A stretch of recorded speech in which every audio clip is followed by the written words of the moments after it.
હાર્दिक स्वागत है। विद्यार्थी मित्रों, આપણે રસાયણ વિજ્ઞાનની પાયાની સંકલ્પના છે હવે થોડુંક ચેપ્ટર બાકી રહ્યું છે અને આજનો જે ટોપિક છે એ ખૂબ જ અગત્યનો છે, મોલ સંકલ્પના। તો વિદ્યાર્થી મિત્રો, આપણે મોલ સંકલ્પના વિશે આજે સમજીએ। બહુ જ ઇમ્પોર્ટન્ટ ટોપિક છે એટલે આ કોન્સેપ્ટ ક્લિયર કરવો પડશે, તો ધ્યાનથી વિડિયો જોશો। મોલ સંકલ્પના विद्यार्थी मित्रों, आ जे मोल कॉन्सेप्ट है ने ये इम्पोर्टंट है। दाखला तरीके हवे आपणे एने समझीए शुं कहेवा मांगे छे आमां। तो परमाणु छे, परमाणु के अणु, परमाणु होय के अणु होय ए अति सूक्ष्म होय छे, अति सूक्ष्म होय छे, खूब ज नाना होय छे, अति सूक्ष्म होय छे। तेथी पदार्थनो नानो जथ्थो, पदार्थनो नानो जथ्थो लेवामां आवे तो पण तेमां परमाणु अणुनी संख्या विशाल होय छे, संख्या विशाल होय छे। विद्यार्थी मित्रों, पदार्थनो नानो जथ्थो लईए ने तो पण एमां परमाणु के अणुनी संख्या विशाल होय, कारण के परमाणु अणुओ केवा छे, अति सूक्ष्म छे। दाखला तरीके टांकणीना माथा उपर पाणी नाखीए तो टांकणीना माथा पर पाणी खूब ज ओछुं समाय અને એ ઓછા જથ્થામાં પણ પાણીના અણુઓ જોશો ને તો અસંખ્ય હશે, વિશાળ હશે, કારણ કે પાણીના અણુની જે સંખ્યા જે છે વિશાળ કેમ છે, કારણ કે પરમાણુ અણુઓ અતિ સૂક્ષ્મ હોય છે। આપણે જાણીએ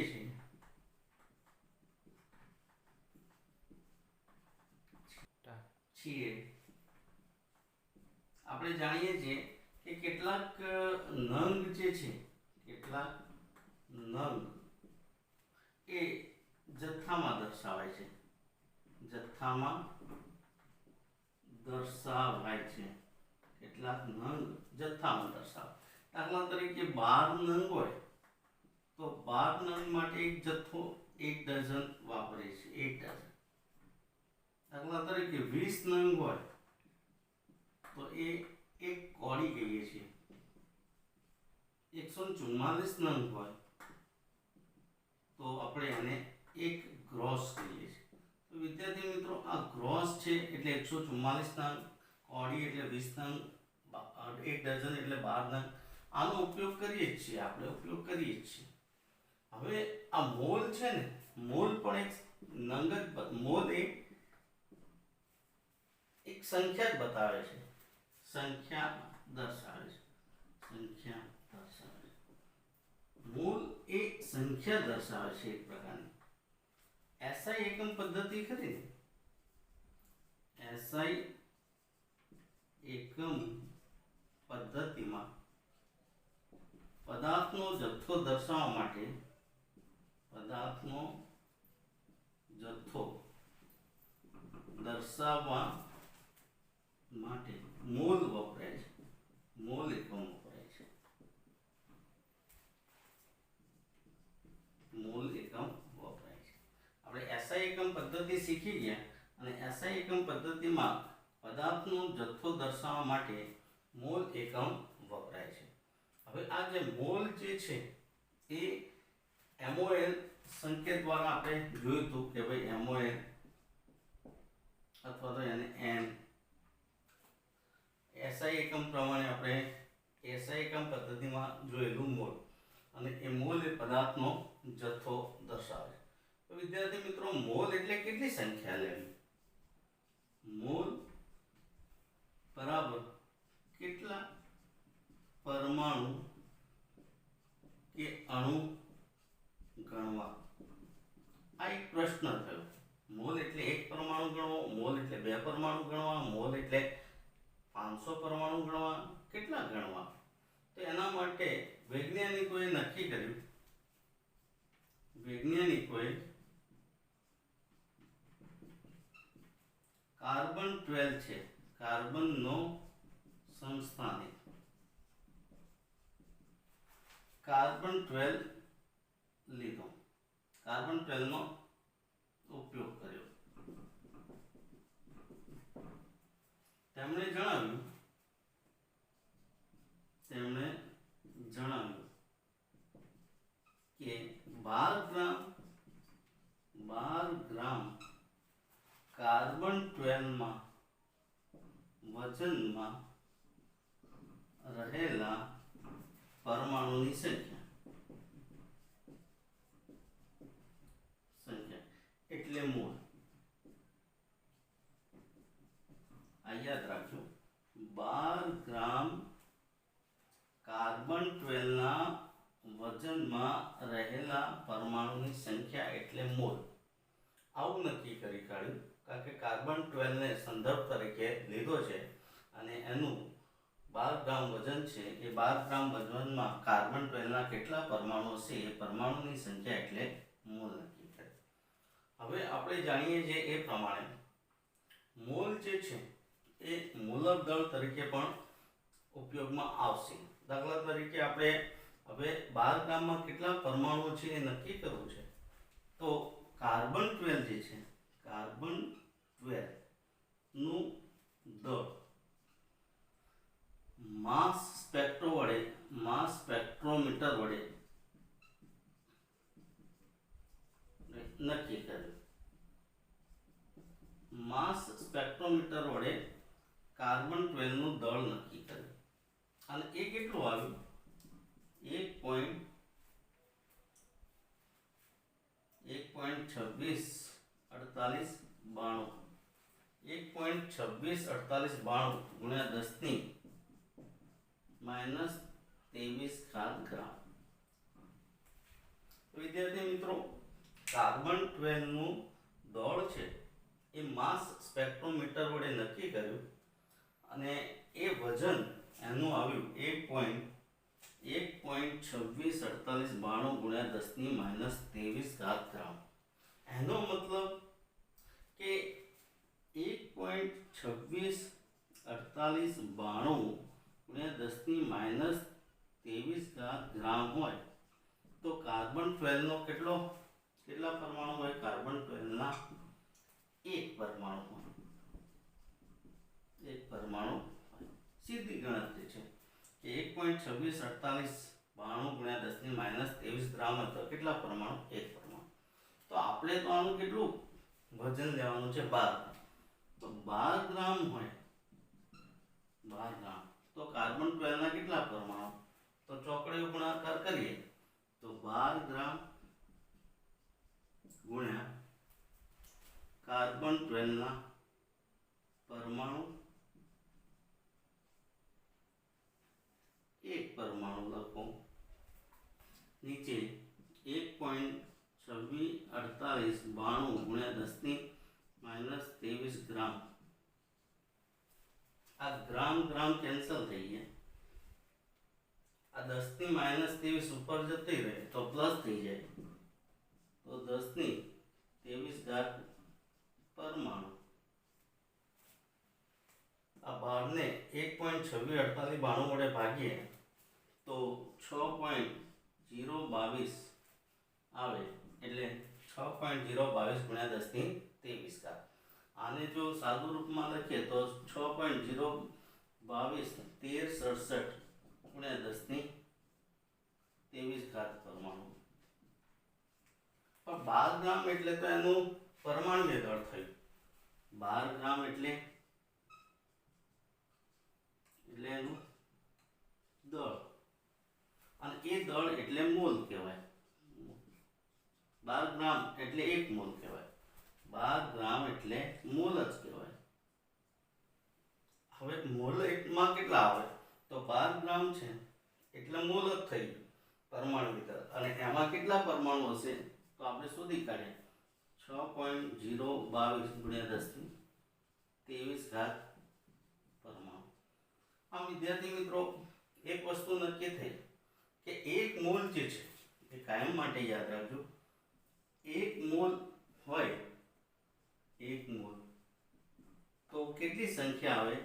6.022 ગુણ્યા 1023 આટલી સંખ્યા. હવે તમે આ એક મોલ જે છે એ એક મોલ બરાબર 6.022 ગુણ્યા 1023 છે ને, એ એમિડો એવોગેડ્રોએ આપેલી છે. અને કોણે આપેલું છે? એમિડો એવોગેડ્રો. એવોગેડ્રોએ આપેલું છે. એટલે આ જે સંખ્યા છે એ સંખ્યાને આપણે એને કહીએ છીએ. એને એટલે જ શું કહેવાશે? મોલ. એવોગેડ્રો નંબર કહેવાશે. એ મોલ છે, એક મોલની સંખ્યા છે, એવોગેડ્રો નંબર છે. અને એવોગેડ્રો નંબર પણ એ જ 6.022 10⁻23. તમે કોઈ પણ વસ્તુનું એક મોલ લો, દાખલા તરીકે એક મોલ હાઇડ્રોજન, એનો મતલબ કેટલા? તો 6.022 ગુણ્યા 1023 જેટલા હાઇડ્રોજન.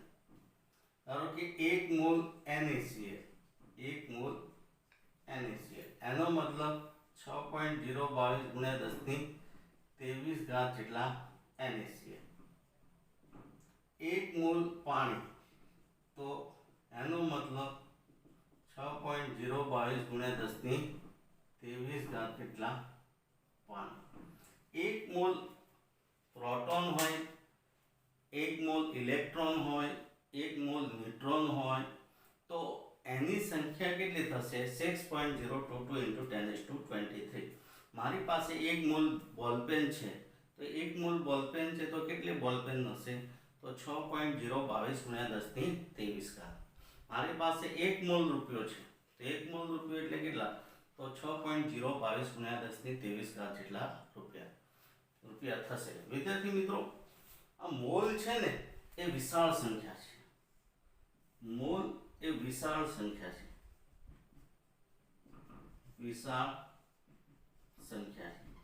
અને આ વિશાળ સંખ્યાને તમે ઘાતાંક સ્વરૂપે લખી છે, એની જગ્યાએ તમે એને 10 ની પાછળ મીંડા છે એ મીંડા લખો તો ખબર પડી જાય કે એની વિશાળતા કેટલી છે. એક મોલ એટલે આપણે જાણીએ છીએ ને કેટલું થશે? તો આવું જે લખ્યું છે એની જગ્યાએ આ રીતના મીંડા સ્વરૂપે લખીએ તો 6 પછી 0 22 13 67 પછી કેટલા મીંડા હશે? 23. તો આ 1 આ 2 3 4 5 6 7 આ 8 9 10 11 12 13 14 આપણે કરી જઈશું આમ. તો આ જે છે, તો આ જો અહીંયાથી કરીએ તો 1 2 3 4 5 6 7 8 9 10 11 12 13 14 15 16 17 18 19 20 21 22 ને 23. તો આ રીતના છે ને મોટી વિશાળ સંખ્યા છે. એ કરોડો અબજો ઉપરની સંખ્યા છે. એટલે કોઈ નાની મોટી સંખ્યા નથી. આ વિશાળ સંખ્યા છે અને એનું જે સ્વરૂપ છે, સ્વરૂપ આપણે 10 ની પાછળ અહીંયા 23 મીંડા લગાવી દઈએ ત્યારે એની વિશાળતાનો ખ્યાલ આવે છે. તો વિદ્યાર્થી મિત્રો, આપણે અહીંયા મોલ કોન્સેપ્ટ આખો પૂરો કર્યો. એક થોડીક વારમાં આપણે રિપીટ કરી દઈએ. મોલ સંકલ્પના સમજાવો. પ્રશ્ન પૂછાય છે તો પરમાણુ કે અણુઓ અતિ સૂક્ષ્મ હોય છે, તેથી પદાર્થનો નાનો જથ્થો લેવામાં આવે તો પણ તેમાં પરમાણુ અણુની સંખ્યા વિશાળ હોય છે. આપણે જાણીએ છીએ કે કેટલાક નંગ એ જથ્થામાં દર્શાવાય છે. 12 નંગનો જથ્થો 1 ડઝન છે, 20 નંગનો જથ્થો 1 કોડી છે, 144 નંગનો જથ્થો 1 રોસ છે. આ મોલ પણ એ પદાર્થનો જથ્થો જ છે, પણ મોલ એ સંખ્યા દર્શાવે છે. અને સંખ્યા કેટલી છે તો આપણે જાણીએ છીએ કે 6.022 ગુણ્યા 1023. તો એ કેવી રીતના આવી? એસઆઈ એકમ પદ્ધતિમાં પદાર્થનો જથ્થો દર્શાવવા માટે મોલ એકમ વપરાય છે. મોલ એટલે કેટલા પરમાણુ, કેટલા અણુ ગણવા એક પ્રશ્ન છે. તો વૈજ્ઞાનિકોએ પ્રયત્ન કર્યો. એમાં એમિડો એવોગેડ્રો છે, એમિડો એવોગેડ્રોએ કાર્બન 12ના સમસ્થાનિકનો ઉપયોગ કર્યો અને જણાવ્યું કે કાર્બન 12ના 12 ગ્રામ વજનમાં કાર્બન 12ના જેટલા પરમાણુઓ કે અણુઓ હશે એટલી સંખ્યા એટલે મોલ કહેવાય. હવે કાર્બન 12નું પરમાણુય દળ જે છે માસ સ્પેક્ટ્રોમીટર વડે નક્કી કર્યું 1.992648. આ 1.26 નહીં પરંતુ 1.992648 ગુણ્યા 10 ની માઇનસ 23 ઘાત છે. અહીંયા પણ 1.992648 ગુણ્યા 10 ની માઇનસ 23 ઘાત છે. આ 1.992648 ગુણ્યા 10 ની માઇનસ 23 ઘાત ગ્રામ છે. એને આપણે આ રીતના કરી દઈશું. અહીંયા પણ 1.992648. તો વિદ્યાર્થી મિત્રો આ જે 1.992648 છે વજન એ ઓલરેડી કાર્બન 12 નું છે. પરમાણુ દળ સ્પેક્ટ્રોમીટર અથવા માસ સ્પેક્ટ્રોમીટર વડે નક્કી કરેલું છે. તો આપણે સીધી ગણતરી કરી દીધી હતી કે ભાઈ 12 ગ્રામ છે તો 12 ગ્રામમાં કેટલા હોય તો 1.992648 10 ની માઇનસ 23 ઘાત ગ્રામ હોય તો કાર્બન 12 નો એક પરમાણુ હોય તો 12 ગ્રામમાં કેટલા હશે તો 12 ગ્રામમાં કેટલો ચોકડીયો ગુણાકાર કરજો તો તમને જવાબ મળી જશે. આ સંખ્યા વિશાળ છે અને એ વિશાળ સંખ્યા દર્શાવી હોય તો 10 ની 23 ઘાત વડે આપણે મીંડા વડે બતાવીશું તો તરત ખબર પડશે. 1 મોલ હાઇડ્રોજન એટલે 6.022 10⁻23 હાઇડ્રોજન. 1 મોલ NaCl એટલે 6.02 10⁻23 NaCl. 1 મોલ H2 એટલે 6.022 10⁻23 H2. મોલ સંખ્યા જે છે ખૂબ જ વિશાળ હોય છે અને એમિડો એવોગેડ્રો નામના વૈજ્ઞાનિકે આ ગણતરી કરી હોવાથી એના સન્માનમાં એના માનમાં આ સંખ્યા જે છે આ સંખ્યાને આપણે કઈ સંખ્યા કહીએ છીએ આપણે એવોગેડ્રો સંખ્યા કહીએ છીએ, એવોગેડ્રો નંબર કહીએ છીએ. વિદ્યાર્થી મિત્રો આ મોલ કોન્સેપ્ટ ઉપરથી મોલર દળ આવે છે. પદાર્થના 1 મોલનું વજન કરીએ 1 મોલનું વજન કરો તો એ એનું મોલર દળ થશે. વિદ્યાર્થી મિત્રો તો આ રીતે આપણે પ્રયત્ન કર્યો છે મોલ કોન્સેપ્ટ સમજાવવામાં. આગળ કદાચ મારાથી આ ભૂલ થઈ કે 1.992648 જે લખાયું હતું એના બદલે બીજી રકમ લખાઈ હતી. ઓલરેડી 1.992648 છે એ કમ્પ્લીટ છે. પરમાણુય દળ નક્કી કર્યું છે માસ સ્પેક્ટ્રોમીટર વડે. ઓકે વિદ્યાર્થી મિત્રો આ રીતે આપણે મોલ કોન્સેપ્ટ છે શીખી ગયા. હવે એક બીજો અગત્યનો ટોપિક છે અને એ ટોપિક આપણે સમજવાનો છે બંધારણીય ટકાવારી. તો બંધારણીય ટકાવારી વિશે આપણે સમજી લઈએ. બંધારણીય ટકાવારી એટલે કોઈ સંયોજન હોય ને એ સંયોજનમાં પરમાણુ હોય અને એ પરમાણુઓની ટકાવારી કેટલી છે એ નક્કી કરવાની હોય છે. વિદ્યાર્થી મિત્રો આમાં દાખલા વધારે પૂછાય એટલે આપણે દાખલાની પ્રેક્ટિસ કરીશું. ટેક્સના ઉદાહરણ આપ્યા છે એના જોઈ લઈશું એટલે ખ્યાલ આવી જશે. પણ દાખલા હંમેશા સૂત્ર ઉપર આધારિત હોય તો સૂત્ર કેવી રીતના મેળવીએ એ જોઈએ અને સૂત્ર પરથી પછી ટેક્સના ઉદાહરણનો દાખલો જોઈશું. દાખલા તરીકે અહીંયા બંધારણીય ટકાવારી. તો બંધારણીય ટકાવારી છે ને એ સૂત્ર આધારિત છે. આમ તો એક પ્રકારનું શું કહેવાય ગુણોત્તર છે પણ ટકા શેના ઉપર હોય 100 ઉપર એટલે 100 તો મૂકી જ દેવાના 100. પછી અહીંયા બે વસ્તુ હોય એક અંશ હોય ને એક છેદ હોય. છેદની અંદર છે ને સંયોજનનું મૂલર દળ છે. સંયોજનનું મૂલર દળ. મૂલર દળ આપણે હમણાં શીખી ગયા કે પદાર્થના મોલનું દળ છે એ પદાર્થના મોલનું દળ મૂલર દળ કહેવાય. હવે ઉપર જે અંશમાં છે એ અંશમાં સંયોજનમાં રહેલા તત્વનું દળ. સંયોજનમાં રહેલા તત્વનું દળ. તો વિદ્યાર્થી મિત્રો આ જે સૂત્ર યાદ રાખજો ખાસ દાખલા ગણવા માટે ખૂબ જ અગત્યનું છે. બંધારણીય ટકાવારી જ્યારે શોધવાની પૂછાય ત્યારે આ સૂત્ર મહત્વનું બને છે. સૂત્રમાં શું છે તો કે ટકા હંમેશા 100 ઉપર હોય એટલે * 100. અહીંયા ગુણોત્તર લેવાનો છે. ગુણોત્તર એટલે કે ભાગાકાર કોનો સંયોજનમાં રહેલા તત્વનું દળ ભાગ્યા સંયોજનનું મૂલર દળ. આની મદદથી આપણે દાખલા ગણી શકીએ. દાખલા તરીકે તમને એમ પૂછે છે આવો દાખલો છે. એક્ઝામ્પલ તરીકે આપણે એક લઈએ તો પાણીમાં રહેલા हाइड्रोजन तथा ऑक्सीजननी टकावारी બંધારણીય ટકાવારી ગણો બંધારણીય ટકાવારી ગણો આવો એક દાખલો છે ઓકે વિદ્યાર્થી મિત્રો આપણે પહેલા પાણી જે છે ને એ પાણીનું અણુસૂત્ર લઈ લઈએ તો પાણીનું અણુસૂત્ર શું થાય પાણીનું અણુસૂત્ર શું થશે H2 આપણે જાણીએ છીએ હવે આપણે આણ્વીય દળ નક્કી કરવાની રીત પણ શીખી ગયા તો 2 હાઇડ્રોજન છે વત્તા 1 ઓક્સિજન છે એટલે કેટલું થશે 2 * 1 + 1 * 16 એટલે 2 + 16 એટલે 18 ગ્રામ પ્રતિ મોલ થાય આ શું આવ્યું મોલર દળ કોનું છે H2O જે આપણે દાખલામાં કામમાં આવશે હવે આ સંયોજન જે છે એ સંયોજનમાં શું છે તો પાણી જે છે ને H2O સંયોજનમાં હાઇડ્રોજન તત્વ છે અને ઓક્સિજન તત્વ છે આ હાઇડ્રોજનનું દળ છે 1 ઓક્સિજનનું છે 16 હવે વિદ્યાર્થી મિત્રો આપણે સૂત્ર જે છે એ સૂત્ર મૂકી દઈએ તો બંધારણીય ટકાવારી પ્રમાણે જોઈએ તો બંધારણીય ટકાવારીનું સૂત્ર શું છે બંધારણીય ટકાવારી તો સંયોજનમાં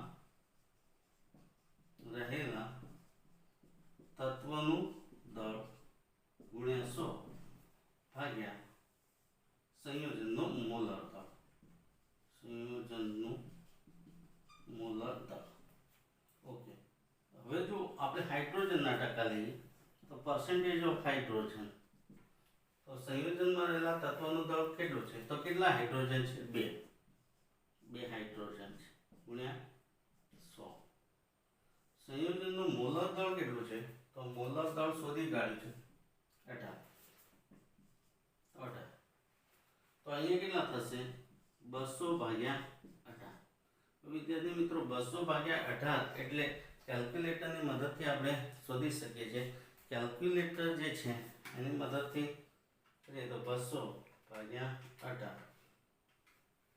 તો 11.11% હાઇડ્રોજન છે ને 11.11% આવે છે હાઇડ્રોજન હવે આ રીતે ઓક્સિજનના ટકા શોધી કાઢીએ તો ઓક્સિજનના ટકા કેટલા થશે તો સંયોજનમાં રહેલા તત્વોનું દળ તો ઓક્સિજન કેટલા છે તો H2O માં એક જ ઓક્સિજન છે આ જે H2O છે એક ઓક્સિજન છે એટલે એક ઓક્સિજન ગુણ્યા 100 મોલર દળ કેટલું છે તો મોલર દળ 18 છે તો અહીંયા 1 ગુણ્યા 16 ગુણ્યા 100 ભાગ્યા 18 એનો મતલબ 1600 ભાગ્યા 18 તો વિદ્યાર્થી મિત્રો કેટલો જવાબ આવશે 88.88 તો અહીંયા ઓક્સિજનના ટકા છે એ 88.88 આવે તો વિદ્યાર્થી મિત્રો ઓક્સિજન અને હાઇડ્રોજનની ટકાવારીનો સરવાળો કરીએ તો કેટલો થાય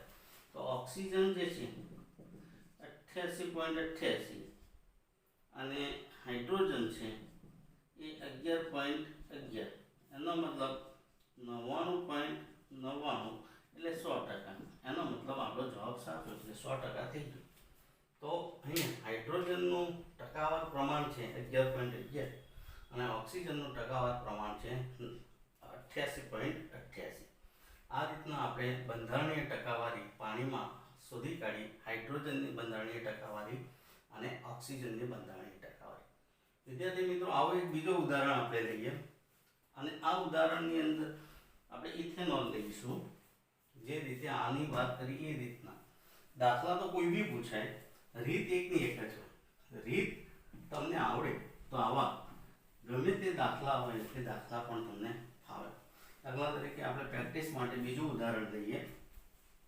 બંધારણીય ટકાવારીની વાત કરીએ છીએ માની લો કે મેં પ્રશ્ન પૂછ્યો દાખલો કે ઇથેનોલમાં રહેલા કાર્બન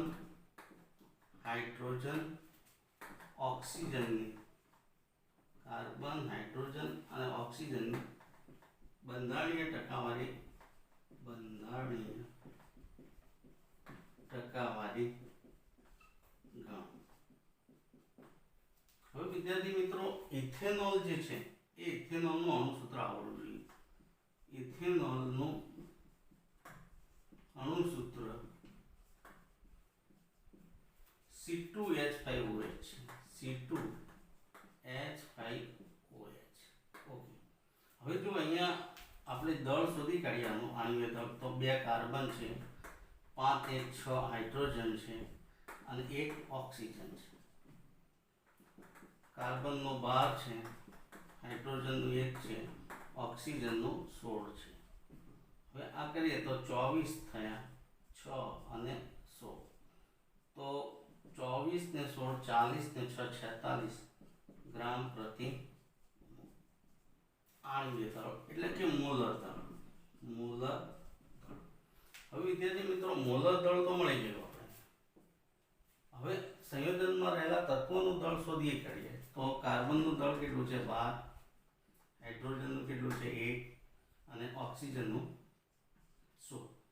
તો આ એમયુમાં છે અથવા ગ્રામમાં લો. હવે આપણે અહીંયા સૂત્ર મૂકીએ તો બંધારણીય ટકાવારી બરાબર શું છે? તો સંયોજનમાં રહેલા તત્વનું દળ ગુણ્યા 100 ભાગ્યા સંયોજનનું મોલર દળ. ઓકે. હવે આપણે જેના ટકા શોધવા છે, દાખલા તરીકે કાર્બનના ટકા શોધવા છે, તો કાર્બનના ટકા શોધવા તો સંયોજનમાં રહેલા તત્વોનું દળ કાર્બનનું કેટલું 12 અને કાર્બન કેટલા છે 2 છે, તો 2 ગુણ્યા કાર્બન ગુણ્યા 100 ભાગ્યા સંયોજનનું મોલર દળ શોધી કાઢ્યું 46. હવે આપણે અહીંયા જોઈએ તો 2 ગુણ્યા 12 ગુણ્યા 100 આ જે છે એ કરી દઈશું તો 12 દુ 24 ભાગ્યા 46 તો ખરી, તો કેટલા થશે 12 દુ 2400 ભાગ્યા 46. હવે 2400 ભાગ્યા 46 કરીએ છીએ તો જવાબ જે આવે છે કાર્બનની ટકાવારી 2400 ભાગ્યા 46 તો જવાબ મળે છે 52.17. તો આ 52.17% કોણ આવી ગયું? કાર્બન. આ કાર્બનનો ટકા. વિદ્યાર્થી મિત્રો આ રીતના આપણે હાઇડ્રોજનના ટકા તો સૂત્રમાં હાઇડ્રોજન કેટલા છે? હાઇડ્રોજન 5 1 6 હાઇડ્રોજન ગુણ્યા 100 ભાગ્યા કેટલા? તો એનું મોલર દળ 46. તો આ કેટલું થયું? 6 1 ગુણ્યા 100 ભાગ્યા 46 તો 600 ભાગ્યા 46 તો 600 ભાગ્યા 46 તો જવાબ મળે છે 13.04% હાઇડ્રોજનના. હવે એ પ્રમાણે આપણે આનું શોધી કાઢીએ ઓક્સિજન. તો ઓક્સિજનના ટકા કેટલા થશે? ઓક્સિજન કેટલા છે?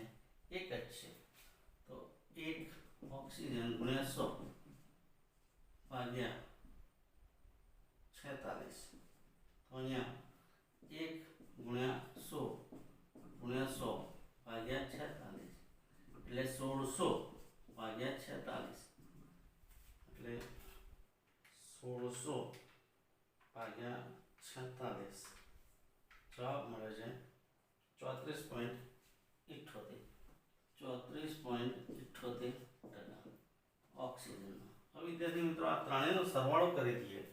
દાખલા તરીકે 52.17 પ્લસ 13.04 પ્લસ 34.78 તો જવાબ મળે છે 99.99.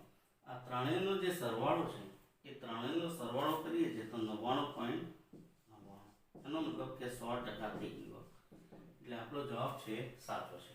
તો આ રીતના આપણે ઇથેનોલમાં રહેલા કાર્બન, હાઇડ્રોજન અને ઓક્સિજનની બંધારણીય ટકાવારી શોધી શકીએ.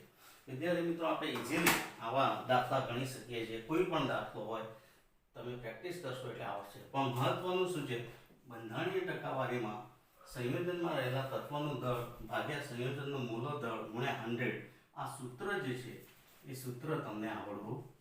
તો આ સૂત્ર તૈયાર કરશો, પરમાણુય દળ અને મોલર દળ તમે શોધી શકશો, તો એના પરથી આ બંધારણીય ટકાવારી તમે સરળતાથી ગણી શકો છો.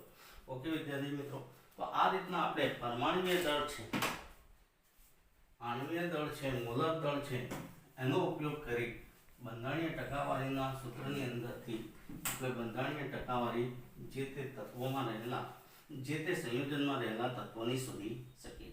આપણે પાણીનું ઉદાહરણ લઈ અને ઇથેનોલનું ઉદાહરણ લઈ આ વસ્તુ આપણે શીખી ગયા. વિદ્યાર્થી મિત્રો, હવે દાખલા જે આવે છે ને એ મહત્વના છે, અને એ જે છે પ્રમાણસૂચક સૂત્ર. પ્રમાણસૂચક સૂત્ર છે એ પ્રમાણસૂચક સૂત્રના જે દાખલા છે એ પૂછાતા હોય છે. પ્રમાણસૂચક સૂત્ર અને અણુસૂત્ર શોધવાના જે દાખલા છે એ ઘણી વખત પૂછાતા છે. એ ખૂબ જ ઇમ્પોર્ટન્ટ છે, આપણે સમજી લઈએ. આમાં શું કરવાનું છે, તો જ્યારે આવા દાખલા પૂછાય, પ્રમાણસૂચક સૂત્ર તથા અણુસૂત્ર નક્કી કરવાના દાખલા. વિદ્યાર્થી મિત્રો, આ જે છે દાખલા એ આપણે નક્કી કરવાના હોય છે, અણુસૂત્ર અને પ્રમાણસૂચક સૂત્ર નક્કી કરવાના. તો પ્રમાણસૂચક સૂત્ર અને અણુસૂત્ર નક્કી કરવા માટેના દાખલાની રકમ છે તે રકમ આપણે અહીંયા જોઈ લખી દઈએ ટેક્સ્ટમાં કે કેવી છે, પછી પ્રેક્ટિસ માટે આપણે બીજી લઈશું. પણ અત્યારે હાલ જે ચોપડીની અંદર ઉદાહરણ આપેલું છે એની રકમ છે, એ રકમ અહીંયા લખું છું, એટલે એના ઉપરથી આપણે આ દાખલાની પ્રેક્ટિસ કરીએ છીએ. ધારો કે એક સંયોજન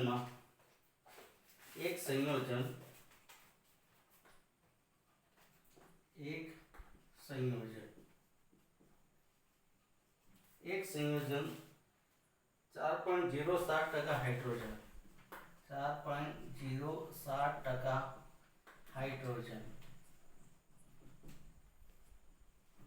પછી 24.47% કાર્બન,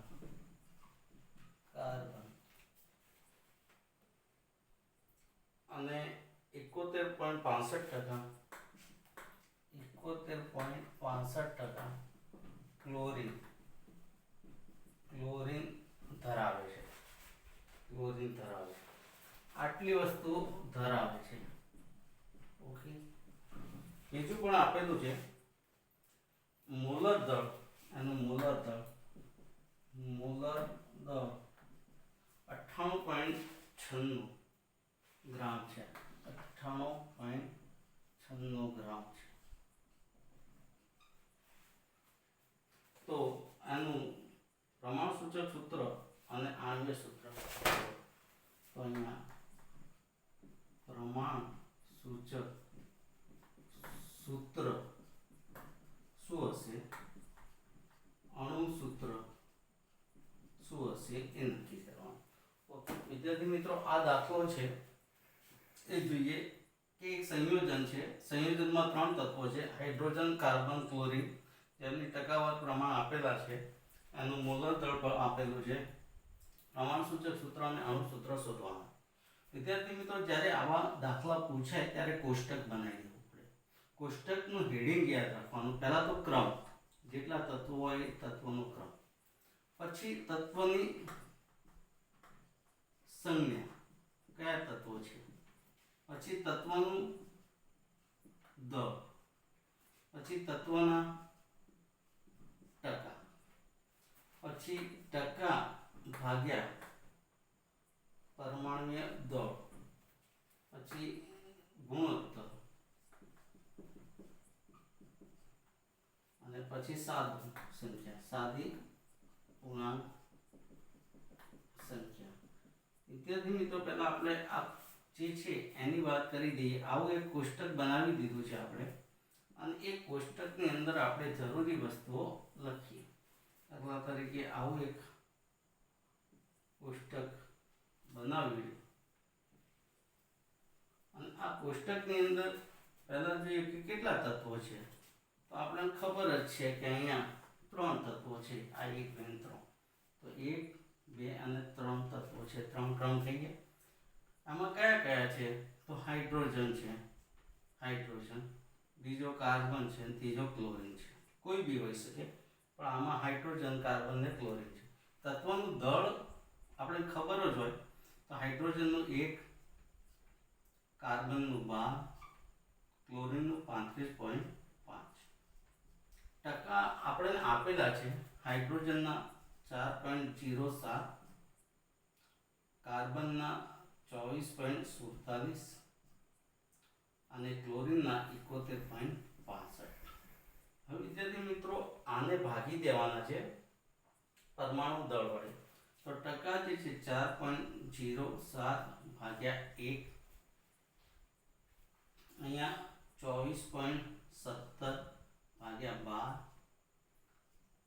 અને 71.65 ભાગ્યા 35.5. તો વિદ્યાર્થી મિત્રો આ જે છે એ આપણે ગુણોત્તર લઈએ તો અહીંયા 1 વડે ભાગીશું તો 4.07 જ આવશે. આ જે છે 24.47 એને ભાગીશું 12 વડે તો લગભગ 2.03 આવે છે. આને ભાગીશું એટલે 2.01 આવે છે. તો આ ભાગાકાર કરો કેલ્ક્યુલેટરની મદદથી તમે કરશો એટલે આ રીતના આવશે. હવે વિદ્યાર્થી મિત્રો આમાં સૌથી નાની સંખ્યા કઈ છે? સૌથી નાની સંખ્યા 2.01 છે. તો આ 4.07 ને પણ 2.01 વડે ભાગવાની, 2.03 ને પણ 2.01 વડે ભાગવાની, અને 2.01 ભાગ્યા 2.01. તો વિદ્યાર્થી મિત્રો અહીંયા 2.01 સૌથી નાની સંખ્યા છે. સૌથી નાની સંખ્યા વડે આપણે ભાગી દીધો એટલે ગુણોત્તર મળ્યો. તો આ જ્યારે કરીશું ને તો આનો જે જવાબ છે આ લગભગ 2 આવશે, કારણ કે આ જે છે એ 1 આવશે અને આ પણ 1 આવશે. તો ઓલરેડી અહીંયા હાઇડ્રોજન છે એ 2 છે, અહીંયા કાર્બન છે એ 1 છે અને ક્લોરીન છે એ પણ 1 છે. તો અહીંયા જે સૂત્ર જે છે હાઇડ્રોજન એ 2 છે, હાઇડ્રોજન 2 છે, ક્લોરીન કાર્બન 1 છે, ક્લોરીન 1 છે. તો આપણે અહીંયા લખીએ તો CH કાર્બન 1, CH અને Cl. તો કાર્બન 1 છે એટલે 1 જ, પછી હાઇડ્રોજન 2 છે એટલે CH2 અને ક્લોરીન 1 છે. હવે પ્રમાણસૂચક સૂત્ર કરીએ તો શું થાય? C + 2 hydrogen + 1 chlorine. તો અહીંયા કેટલું થશે? કાર્બન કેટલા 12, હાઇડ્રોજનનો 1, ક્લોરીનનો કેટલો 35.5. હવે આ કેટલું થશે? 12, આ 2 અને આ 35.5.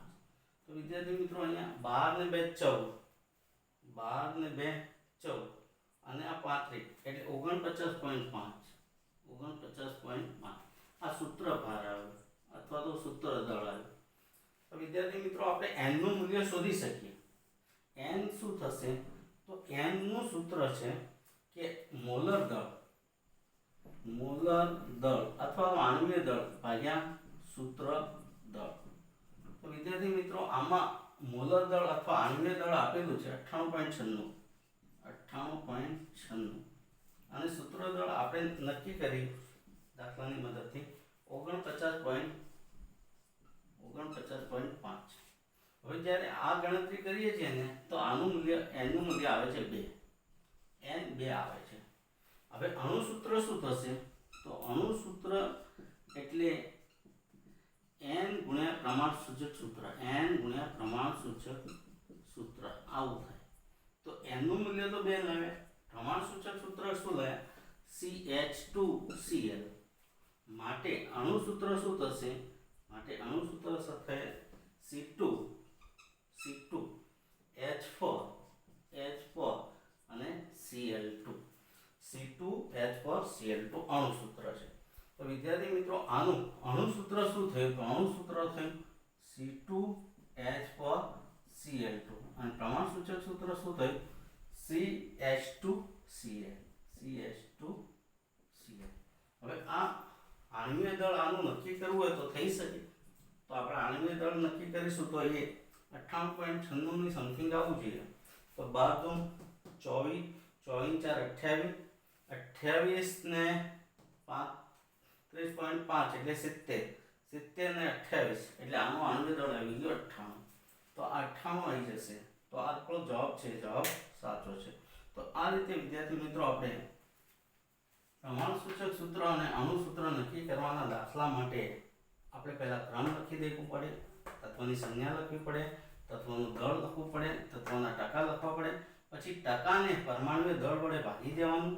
પછી આ જે ગુણોત્તર આવે છે આમાં જે સૌથી નાનો ગુણોત્તર છે એ સૌથી નાની સંખ્યાને બધી જ સંખ્યા વડે ભાગી દેવાની. એટલે સૌથી નાની સંખ્યા 2.01 છે તો 4.07 કે 2.03 ને આને 2.01 ને 2.01 વડે ભાગી દીધું. પછી પૂર્ણાંક સંખ્યા લાવી દીધી 2 1 1. તો આ પ્રમાણે પ્રમાણસૂચક સૂત્ર મળી ગયું. એના પરથી સૂત્ર ભાર લાવ્યા. સૂત્ર ભાર લાવો તો એનું મૂલ્ય મળી જાય. એનું મૂલ્ય છે એ આણ્વીય દળ ભાગ્યા સૂત્ર દળ. તો આણ્વીય દળ એટલે મૂલ દળ, તો એ ભાગાકાર કરશો એટલે એનું મૂલ્ય મળશે. એનું મૂલ્ય જે છે એને પ્રમાણસૂચક સૂત્ર વડે ગુણી નાખો એટલે અણુસૂત્ર મળે. તો અણુસૂત્ર શું છે? n ક્રોસ પ્રમાણસૂચક સૂત્ર. એનું મૂલ્ય 2 આવ્યું છે. પ્રમાણસૂચક સૂત્ર CH2Cl, તો અણુસૂત્ર છે C2H4Cl2. તો વિદ્યાર્થી મિત્રો આ રીતના આપણે દાખલા બીજા પણ ગણી શકીશું. ઓકે, તો આ રીતના અણુસૂત્ર શોધવાના કે પ્રમાણસૂચક શોધવાના દાખલા કોષ્ટક દ્વારા તમે ગણી શકો છો. હવે વિદ્યાર્થી મિત્રો અહીંયા આપણને એક અગત્યનો ટોપિક છે અને એ ટોપિકને આપણે સમજી લઈએ કે ટોપિકની અંદર તત્વયોગ મિતિ, આ છેલ્લો ટોપિક છે આ લેક્ચરનો, એ સમજી લઈએ. એટલે મોટાભાગનું ચેપ્ટર છે હવે પૂરું થશે. આપણે પ્રમાણસૂચક સૂત્ર અને અણુસૂત્ર નક્કી કરવાના દાખલા જોયા અને હવે તત્વયોગ મિતિ. તત્વયોગ મિતિ છે ને એ મહત્વની છે વિદ્યાર્થી મિત્રો, અને એ તમને આવડવી જોઈએ. કેવી રીતના થાય, શું થાય એ સમજીએ. દાખલા તરીકે તત્વયોગ મિતિ એટલે રાસાયણિક સમીકરણ હોય ને એ રાસાયણિક સમીકરણમાં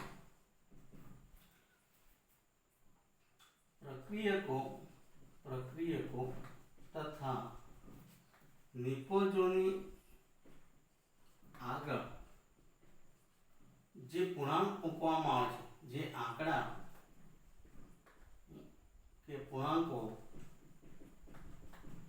મૂકવામાં આવે તેને શું કહીશું? તત્વયોગ મિતિ. તત્વયોગ મિતિ કહેવાય. કેટલા તત્વ ભાગ પ્રક્રિયામાં લેશે, કેટલા નિપજ મળશે વગેરે. દાખલા તરીકે તત્વયોગ મિતિ સમજવા માટે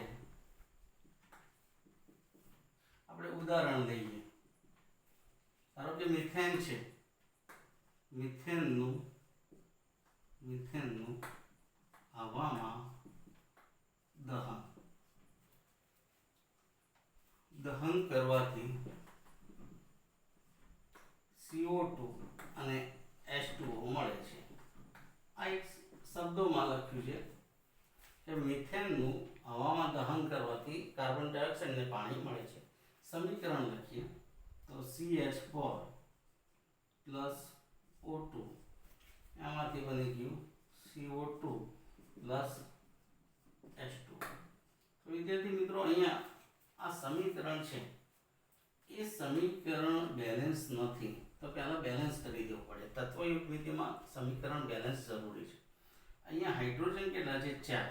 અહીંયા હાઇડ્રોજન કેટલા છે? 2. અહીંયા 2 મૂકી દો. તો હાઇડ્રોજન 4, કાર્બન 1. ઓક્સિજન તમે જોશો તો અહીંયા કેટલા છે? 2 અને અહીંયા 2 એટલે 4. અહીંયા કેટલા છે? 1 2 જ છે એટલે અહીંયા 2 મૂકી. તો હવે આ જે છે એને આપણે સમજીએ. દાખલા તરીકે તત્વયોગ નીતિ મોલ પ્રમાણે હોઈ શકે, અણુની સંખ્યા પ્રમાણે હોઈ શકે, વજનની સંખ્યા પ્રમાણે હોઈ શકે, કદ પ્રમાણે પણ હોઈ શકે. દાખલા તરીકે હું અણુની વાત કરું, અણુ, તો અહીંયા આ જે ડાબી બાજુ છે ને આ પ્રક્રિયકો કહેવાય. આ ડાબી બાજુના શું કહેવાય? પ્રક્રિયક. અને આ જમણી બાજુ જે છે એ બધી શું કહેવાશે? નિપજ. આ જમણી બાજુની બધી નિપજો કહેવાય અને ડાબી બાજુ હોય ને એ બધા શું કહેવાશે? પ્રક્રિયકો. ઓકે. તો હવે અણુની વાત કરીએ તો અહીંયા મિથેનનો અણુ કેટલો છે? તો આગળ કશું નથી લખ્યું એટલે એક જ ગણાય. મિથેનનો અણુ. ઓક્સિજનનો અણુ 2. તો અહીંયા કાર્બન ડાયોક્સાઇડનો અણુ 1. અહીંયા પાણીના અણુ કેટલા બને? 2. તો આ કેવી રીતના વંચાય? મિથેનનો એક અણુ ઓક્સિજનના 2 અણુ સાથે પ્રક્રિયા કરશે, કાર્બન ડાયોક્સાઇડનો એક અણુ અને પાણીના 2 અણુ બનાવે છે. આ તત્વયોગ નીતિ અણુની પ્રમાણે. મોલની વાત કરીએ તો મોલ પણ આ થશે 1 2 1 2. તો આ મોલ પ્રમાણે વાંચીએ તો શું થશે? મોલ પ્રમાણે વાંચવું હોય તો આ સમીકરણ આ રીતના વંચાય. મિથેનના 1 મોલ અને ઓક્સિજનના 2 મોલ વચ્ચે પ્રક્રિયા થઈ, કાર્બન ડાયોક્સાઇડનો 1 મોલ અને પાણીના 2 મોલ મળે છે. મોલ પછી આપણે વજનની વાત કરીએ તો અહીંયા 12 ને 4 16 ગ્રામ. 16 ગ્રામ મિથેન. અહીંયા આ જે છે 2 દૂધ 4 એટલે 64 ગ્રામ. ઓક્સિજન છે 64 ગ્રામ. 16 ચોક 64 થશે અથવા 32 દૂ 64. અહીંયા કાર્બન ડાયોક્સાઇડ તો 16 દુ 32 12 44 ગ્રામ. અહીંયા 18 દુ 36 ગ્રામ. તો વિદ્યાર્થી મિત્રો વજનની અંદર તત્વયોગ નીતિ કરવી હોય તો 16 ગ્રામ મિથેન 64 ગ્રામ ઓક્સિજન સાથે પ્રક્રિયા કરશે ત્યારે 44 ગ્રામ કાર્બન ડાયોક્સાઇડ અને 36 ગ્રામ પાણી આપે છે. હવે આ જે આપણે મોલ પ્રમાણે અણુ પ્રમાણે વાત કરી છે, હવે આપણે આના કદ ઉપર કરીએ તો કદ ઉપર પણ થઈ શકે તત્વયોગ નીતિ. કદ ઉપર કરવું હોય તો એસટીપીએ હોય અને સાદી હોય. સાદીની વાત કરીએ તો 22.7 લીટર અહીંયા થશે. આ 1 મોલ એટલે આમ તો 22.4 હોય એસટીપીએ, અહીંયા સાદું છે તો 22.7 લીટર. આ યાદ રાખજો. એસટીપી હોય, એસટીપીએ 1 મોલનું કદ છે ને 22.4 અને એસટીપી ન હોય તો 1 મોલ છે ને એ 22.7 લીટર. તો આ એસટીપી એટલે સ્ટાન્ડર્ડ ટેમ્પરેચર એન્ડ પ્રેશર. તો અહીંયા 1 મોલ છે એટલે 22.7 લીટર. અહીંયા કેટલા 2 મોલ છે તો 2 ગુણ્યા 22.7 લીટર. અહીંયા 1 ગુણ્યા 22.7 લીટર અને અહીંયા 2 ગુણ્યા 22.7 લીટર. તો આ રીતના કદ ઉપરથી પણ તમે નક્કી કરી શકો. તો 22.7 લીટર મિથેન એ 44.14 લીટર ઓક્સિજન સાથે પ્રક્રિયા કરી અને 22.7 લીટર કાર્બન ડાયોક્સાઇડ અને 44.14 લીટર પાણી આપશે. આપણે કદની વાત કરી દીધી, વજનની વાત કરી દીધી, અણુની વાત કરી. હવે સંખ્યાની વાત કરીએ, અણુની સંખ્યાની વાત. તો આ 1 મોલ છે એટલે 6.022 ગુણ્યા 10 ની 23 ઘાત આવે. અહીંયા 2 ગુણ્યા 6.022 ગુણ્યા 10 ની 23 ઘાત. અહીંયા 1 ગુણ્યા 6.022 ગુણ્યા 10 ની 23 ઘાત અને અહીંયા આવશે 2 ગુણ્યા 6.022 ગુણ્યા 10 ની 23 ઘાત. તો વિદ્યાર્થી મિત્રો આ જે છે એ તત્વયોગ નીતિ છે. તત્વયોગ નીતિ એટલે રાસાયણિક પ્રક્રિયામાં કયા તત્વો ભાગ લે છે, કયા પ્રક્રિયકો વચ્ચે પ્રક્રિયા થઈને કઈ નિપજો મળે છે અને એ પ્રક્રિયકોની મોલ સંખ્યા શું છે, અણુ સંખ્યા શું છે, કદ શું છે, વજન શું છે અને એવોગેડ્રો સંખ્યા શું છે એ પ્રમાણે નિપજની પણ કરી શકાય. તો એને તત્વયોગ નીતિ કહીશું. અને તત્વયોગ નીતિના આધારે કેટલાક દાખલાઓ પૂછાતા હોય છે. આપણે તત્વયુગ મિતિના આધારે જે દાખલા છે ટેક્સના ઉદાહરણના છે એના આપણે જોઈ લઈએ કે કેવી રીતના પૂછાય છે. એક બહુ સહેલા દાખલા છે પણ તમારે આ યાદ રહેવું જોઈએ કે વજન ઉપર શું થાય, અણુ ઉપર શું થાય, મોલ ઉપર શું થાય, એ સમીકરણને બેલેન્સ કરીને તમે શીખી શકો છો અને આ રીતના તત્વયુગ મિતિ આપણે સમજી શકીએ. દાખલા તરીકે હવે આવો એક એક્ઝામ્પલ છે તત્વયુગ મિતિનો ઉપયોગ કરીને નક્કી કરવાનો જે દાખલો છે એ બે આપેલા છે. આ બહુ સરળતાથી આપણે શીખી દઈશું. આમાં કંઈ બહુ વધારે લાંબુ નથી વિચારવાનું. તમે તત્વયુગ મિતિ જાણતા હોય એટલે તમને ખબર પડી જાય કે આનો જવાબ આ આવે. દાખલા તરીકે હું રકમ લખીશ ને ટેક્સમાંથી, પછી દાખલો ગણીશ એટલે તમને ખબર પડી જશે કે આ રીતનું છે. ધારો કે આપણને એક એક્ઝામ્પલ આપેલો છે અને એ એક્ઝામ્પલની રકમ છે, એ રકમ હું અહીંયા લખું છું જે તમે શાંતિથી અહીંયા સમજશો. દાખલા તરીકે અહીંયા લખ્યું છે 16 ગ્રામ મિથેનના દહનથી ઉત્પન્ન થયેલા પાણીનો ગ્રામમાં જથ્થો ગણો. આવો દાખલો છે. 16 ગ્રામ મિથેનના દહનથી ઉત્પન્ન થતા પાણીનો જથ્થો ગ્રામમાં ગણો.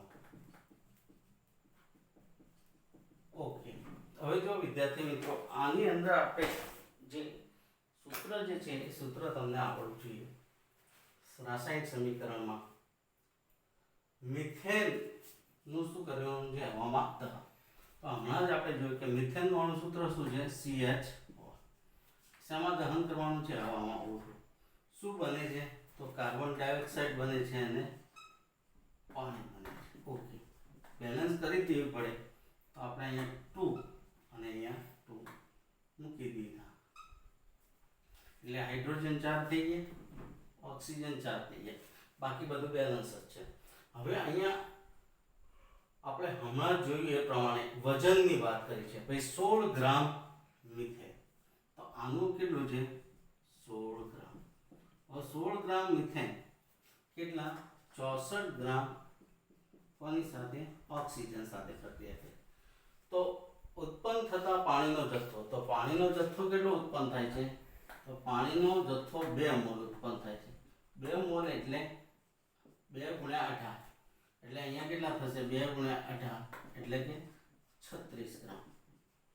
36 ગ્રામ જેટલો પાણીનો જથ્થો ઉત્પન્ન થાય. તો જવાબ અહીંયા આવશે 36 ગ્રામ. હવે વિદ્યાર્થી મિત્રો અહીંયા 16 ગ્રામ ન પૂછ્યું હોય, અહીંયા 16 ગ્રામ ન પૂછ્યું હોય અને તમને 16 ગ્રામની જગ્યાએ એમ પૂછે ધારો કે 64 ગ્રામ,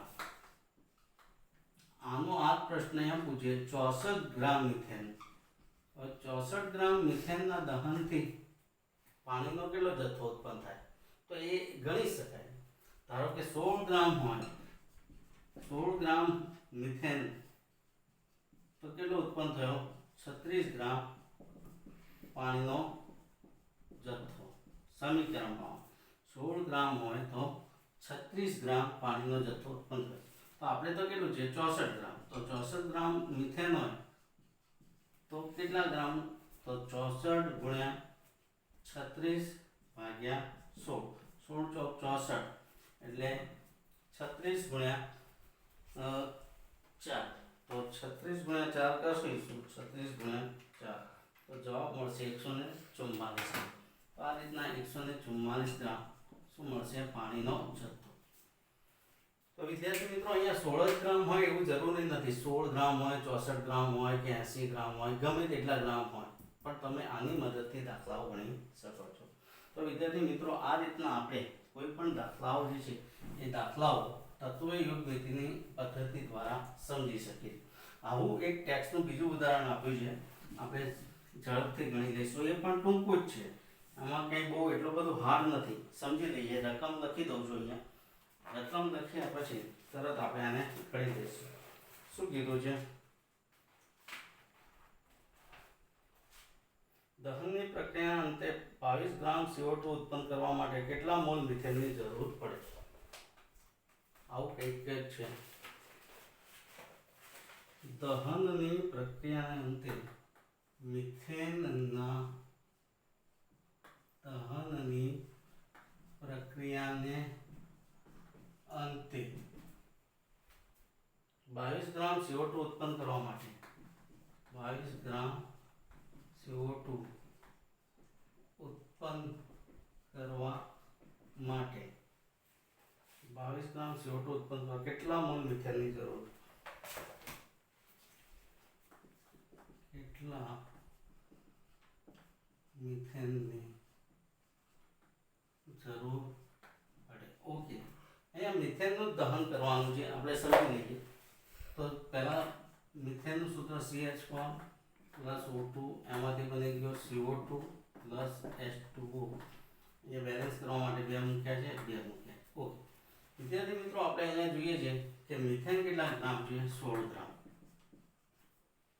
અહીંયા કેટલા ગ્રામ છે 22 ગ્રામ અહીંયા કેટલા ગ્રામ થશે 44 ગ્રામ તો સીધી જ વાત કરીએ 44 ગ્રામ CO2 જો 44 ગ્રામ CO2 મેળવવા માટે 16 ગ્રામ મિથેન જોઈએ 44 ગ્રામ સમીકરણ પ્રમાણે 44 ગ્રામ CO2 મેળવવા માટે 16 ગ્રામ મિથેન જોઈએ તો 22 ગ્રામ CO2 મેળવવા માટે કેટલા ગ્રામ જોઈશે તો 22 ગુણ્યા 16 ભાગ્યા 44 એટલે 22 દુ 44 એટલે અને 2 1800 8 ગ્રામ 8 ગ્રામ મિથેન જોઈએ છે કારણ કે આના કરતાં અડધું થઈ જાય 44 માટે 16 ગ્રામ છે તો 22 ગ્રામ માટે કેટલા હોય એના કરતાં અડધા જોઈને 8 ગ્રામ જોઈએ મોલની વાત કરીએ મોલ તો મોલમાં શું થશે તો અહીંયા જોઈએ છે કે ભાઈ 44 ગ્રામ હોય તો 1 મોલ 44 ગ્રામ CO2 મેળવવા માટે 1 મોલ મિથેન જોઈએ 1 મોલ મિથેન જોઈએ